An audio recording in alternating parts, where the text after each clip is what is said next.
The first step to improve your desk ergonomics is to adjust the height of your chair and the height of the armrest. To maintain a correct body posture, your elbows and knees should bend at a 90-degree angle. Your feet should rest comfortably flat on the floor.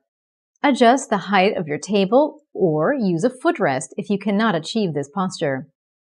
After adjusting your chair, readjust your screen. If using a 15-inch display, it should be about 60 centimeters or about an arm's length from you. Slightly increase the distance if working with a larger screen.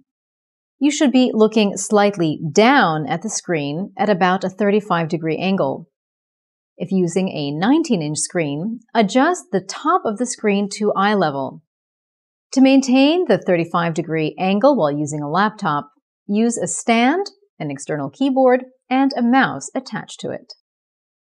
FinishingX. Get home safe.